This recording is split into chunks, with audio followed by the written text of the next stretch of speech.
Okay, so one of the other things that I saw recently on Friday was a proposal by the All In podcast, which was spurred by a Truth Social that Trump sent out last week, because we all know that AI is demanding massive amounts of power. And what if that demand actually eliminated your electric bill? Microsoft, they just made history. They are agreeing to pay a premium for energy to protect the grid. But on the All In podcast, that crew thinks that it needs to go much further. And in this episode, they talked about a radical moonshot idea where basically they would force hyperscalers like Google, Amazon, people that are building out these giant, massive data centers to not just pay their fair share, which absolutely needs to happen, but also to start to fund a massive tax equity vehicle that essentially puts solar and batteries in millions of homes, essentially giving everyone free electricity. And the goal isn't just to offset carbon footprint. It is really just to make it completely free for all Americans, while then forcing big tech to build their own power plants. I don't know. I'd like to see, let's play the clip, and love to know what you think about this. Pay its own way on data centers. We've been talking about this, energy needs for AI data centers for a long time now. And there's been this theme. Hey, if the data centers are going to take all this energy, it's going to spike local power consumption. We saw a number of data centers, gentlemen, maybe pull out of projects where there was local pushback on them. On Monday, our President Trump, addressed this PR crisis on Truth Social, calling out Microsoft and never want Americans to pay higher electricity bills because of data centers. 2 words, data centers. I added the last part. Microsoft will make major changes beginning this week to ensure that Americans don't pick up the tab for their power consumption. Microsoft President Brad Smith announced they will pay higher electricity rates where they are building data centers to cover the cost of the new power generation and grid upgrades. Seems like a pretty simple idea. And they're also going to pay to replenish water that it draws from the reservoirs. That issue has also been a little bit overblown. Freeberg, you probably know a lot about that, and you can explain the data center recycling water issues and the misperceptions. And Microsoft has announced they're not going to accept any tax breaks or electricity rate discounts. So that era seems to have ended. Chamath, you're involved in a number of data centers, and obviously David Sachs, you're involved in this as our AI czar and civil servant. So Chamath, why don't you start us off here? You guys can find the clip, but we talked about this a few weeks ago, that these kinds of things were in the offing. I really like it. It's a very good first order set of things to do, which is to step into a local area and take all of these energy issues off the table, at least to the extent that you're contributing to it. The problem is that the data centers are only part of the problem. The reality is that we have a whole new way of living that is drawing more and more electrons. We are at a shortage for what we need. The reaction of the utilities is to now build, which is the right reaction. The problem is that for the last 20 years, they've been underbuilding. So as they catch up, even if you have the data centers that are willing to pay their fair share, rates will still go up. So what do we need to do that is beyond what Microsoft just announced? I think all the hyperscalers should copy what Microsoft did. I think it's great that the president was able to get these guys to the table to agree to it. What is the next major thing? The next major thing is when you actually create $100 or $200 billion tax equity vehicle, and you have them completely subsidize and pay for the electricity costs of homeowners. How do you do that? You do that by paying for them to get solar and storage. Why would they do that? They would do that for 2 reasons. Number one, and the most important, is that it will give them a social license to operate throughout the country. The second reason is that the president preserved the ability to make those kinds of investments and be tax advantaged for doing it in the one big beautiful bill. So if you put these 2 things together, I think step 1 is you go into a local area, you tell the local residents, we'll pay for the water, we'll make sure there's minimal noise, and we'll make sure that we take absolutely no discount. We pay our fair share, even if it means paying more than you do for electricity. That's step 1. But now I think we need to go in with step 2. Here is a bunch of money that we have allocated to go and fit your house out with solar, with storage, with next generation heat pumps, with a modern set of infrastructure so that you are totally resilient. And now you are completely ambivalent to what the grid has to do in reaction to all the demand that's coming. Yeah, I had Zach Dell from Base Power on This Week in Startups, I don't know, a year ago now. And we were talking about this, and I said, hey, why wouldn't you just, and what they do is not solar, because solar takes time, you got to rip up your roof. There's some complications with solar. You need to have the space for it. It's expensive to install. They just put a battery, like a little R2D2 outside your house. They fill up that battery when energy is cheap and plentiful, and they deploy it when it's expensive and the grid has challenges. And he said those kind of deals are in the works, or the discussions were happening, and that was back then. So this is a really easy win-win-win type situation, Chamath, you're describing. Sachs, this feels like proactive now, thoughtful ways to communicate to the populace of, hey, the AI boom is here, and you have concerns, we're going to get ahead of them. So have you been involved in any of these discussions? Are you talking with Chris Wright and like overlapping in terms of the communication here? Or is it just a free market solution? Well, Jason, the president's been ahead of the curve on this issue really since the beginning of the administration. I don't know if you recall, but he said that he was going to make AI companies into the biggest power companies because he understood that the data centers that they needed required a lot of power, but they were going to stand up their own power generation and they wouldn't just draw off the grid. And so I think this understanding has always been there. When I've talked to the hyperscalers, they also tell me that their plan is not to draw from the grid, is to basically set up their own power generation behind the meter. It's called co-location. And in fact, I think ultimately this will bring down rates for residential consumers for two reasons. One is that when the data centers create their own power, they can sell back or donate back to the grid when they connect. They don't have to connect to the grid, but once they do, they can donate back. And then second, there's a number of fixed costs in power generation. It's not just variable, right? There's these large fixed costs. And so as you increase scale, those fixed costs get amortized over a greater amount of supply, and that brings down the variable rate, basically the metered rate for everybody. So scale is good. And I think the deceptive nature of the criticism here by like Bernie Sanders and people like that is what they say is, well, we just have to shut down all the data centers, period. When the real problem here is that he and others like him have overregulated power generation to death so that it's too hard to set up net new power, right? I mean, if power generation were easier, there wouldn't need to be a limit on what the data centers could use. They could just bring their own power. So that is the obvious solution here.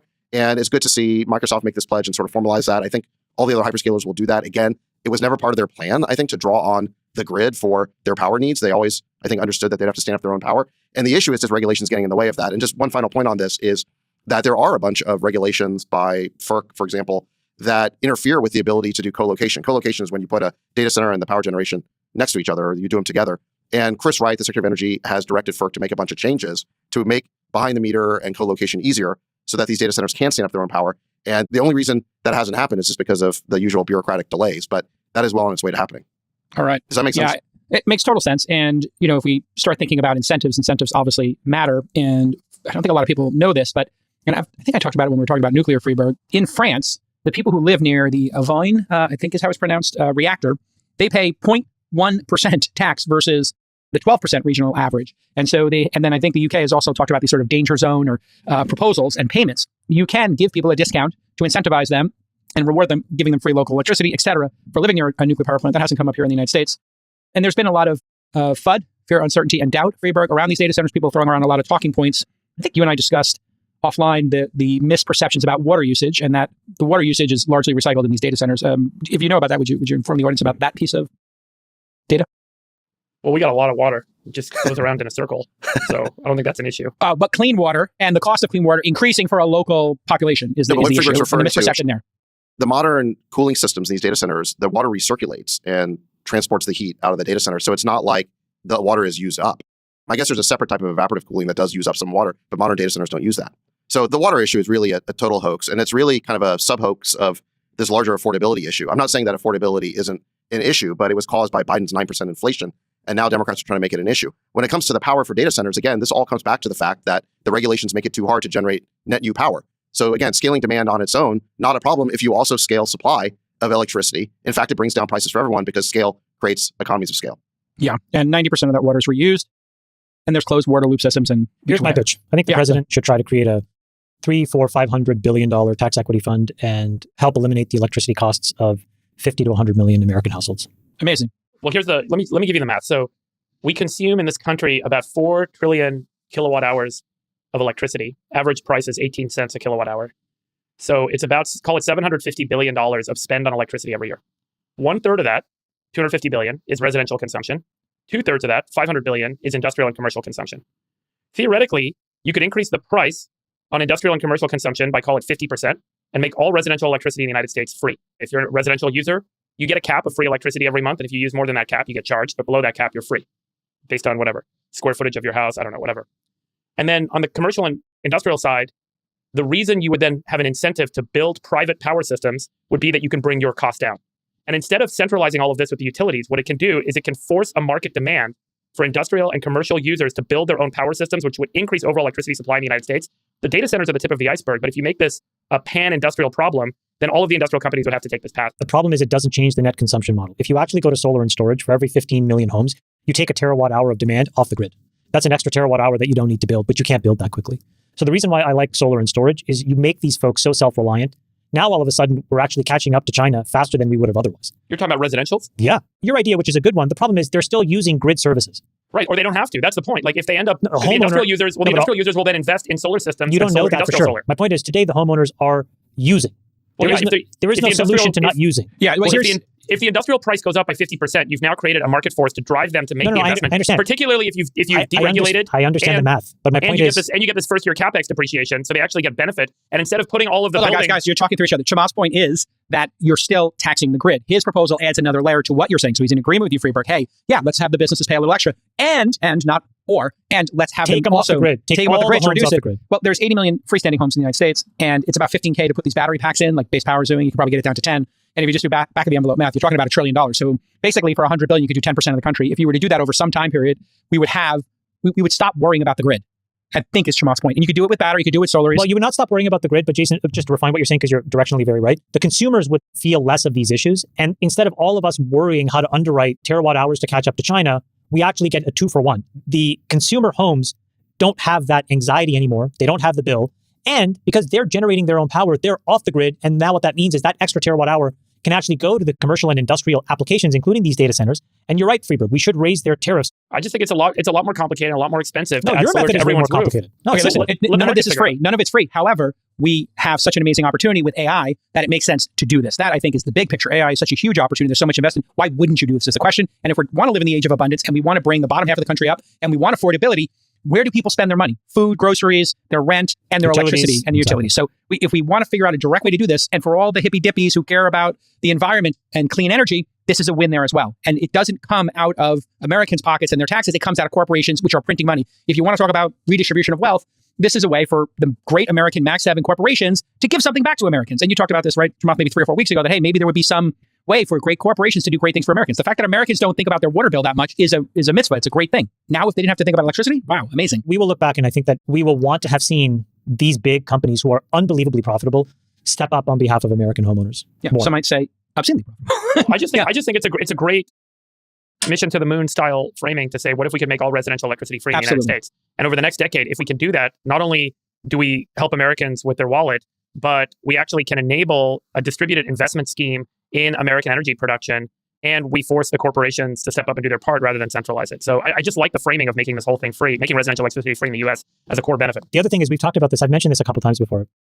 I think the single biggest dollar short, it's not clear when.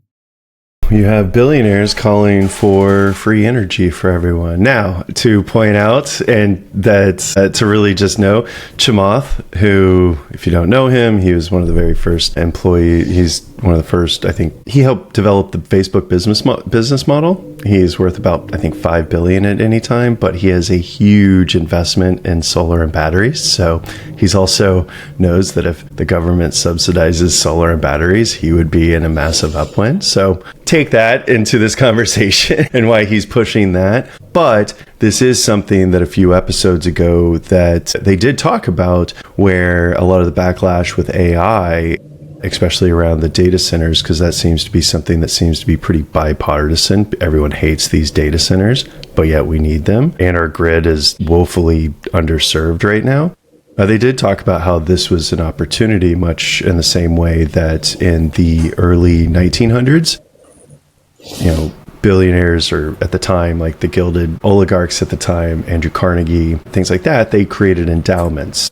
They created a lot of goodwill that still exists to this day. They were saying that these businesses need to do the same thing and give back. And it's something that I'm excited to see, because I hope that they do take these billions of dollars that they have just sitting around and take on some of this. If they don't want to be taxed, great.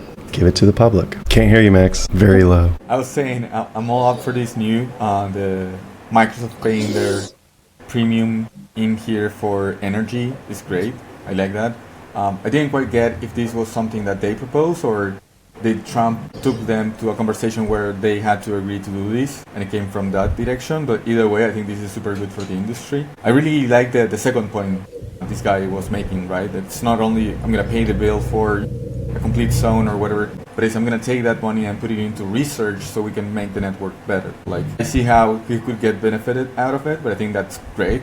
I mean, a company for solar energy and deposits, I think it's the future for sure. So yeah, I mean, don't get me wrong. I think capitalism is just aligned, incentives and making sure that they're aligned. So yeah, if it helps, yeah, exactly.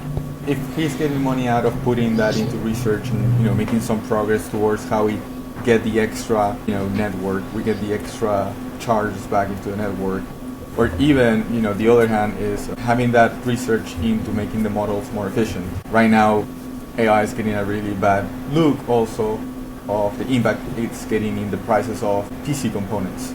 Memory shortage, GPUs, everything is hurting because of AI. So it's nice to see the network, or the full industry getting that money back into it. Yeah, one of the things that it's not law.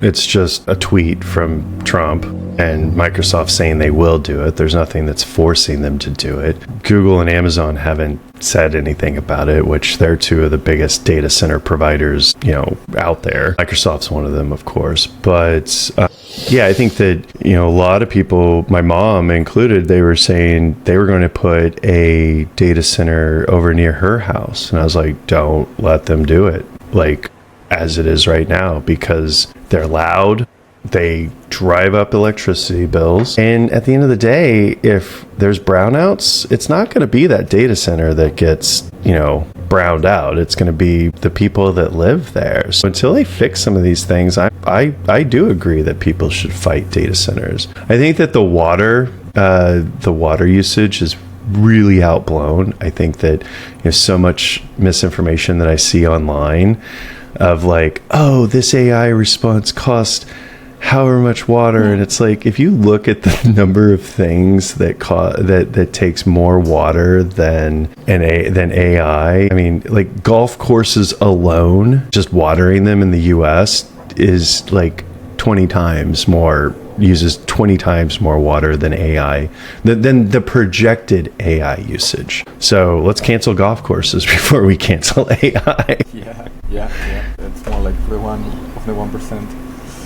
It's curious what you're mentioning there, Brad, because the other side to this is like, okay, they can bring back money into it, but it also has like a negative impact. So it's not just coming in and paying for the extra charge, it's supporting the infrastructure close to that town, close to that city where they put in the data center. So they have to invest into the electrical infrastructure of that place.